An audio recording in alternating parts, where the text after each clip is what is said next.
ഇടുക്കി മച്ചിപ്ലാവിൽ ജലസേചനത്തിനായി നിർമ്മിച്ച check dam അനധികൃതമായി പൊളിച്ചു നീക്കി യൂത്ത് കോൺഗ്രസ് നേതാവ്. ഇതോടെ മേഖലയിലെ നൂറുകണക്കിന് കുടുംബങ്ങളുടെ ജലസേചന മാർഗമാണ് ഇല്ലാതായത്.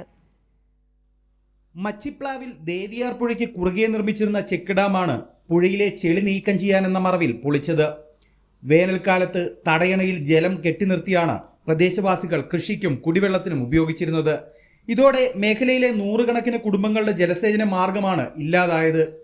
തടയണയ്ക്ക് അരനൂറ്റാണ്ടിലധികം പഴക്കമുണ്ടെന്ന വ്യാജേനയാണ് ചെക്ക് ഡാമിലെ ചെളി നീക്കുന്ന കരാറുകാരനായ യൂത്ത് കോൺഗ്രസ് നേതാവ് തടയണ പൊളിച്ചു നീക്കിയത്. പ്രദേശവാസികളുടെ പ്രതിഷേധത്തെ തുടർന്ന് സ്ഥലത്തെത്തിയ പഞ്ചായത്ത് പ്രസിഡന്റും വാർഡംഗങ്ങളും കരാറുകാരനായ യൂത്ത് കോൺഗ്രസ് നേതാവിനെ സംരക്ഷിക്കാൻ ശ്രമിച്ചതോടെ ജനങ്ങളുടെ പ്രതിഷേധമുയർന്നു. തടയണ പൊളിച്ച കരാറുകാരനെതിരെ നടപടിയെടുക്കണമെന്നും ഇയാളുടെ ചെലവിൽ പൊളിച്ച ഭാഗം നിർമ്മിച്ചു നൽകണമെന്നും നാട്ടുകാർ ആവശ്യപ്പെട്ടു. അല്ലാത്തപക്ഷം പഞ്ചായത്ത് ഓഫീസിലേക്ക് പ്രതിഷേധം സംഘടിപ്പിക്കുമെന്നും നാട്ടുകാർ പറഞ്ഞു. കൈരളി ന്യൂസ്, ഇടുക്കി.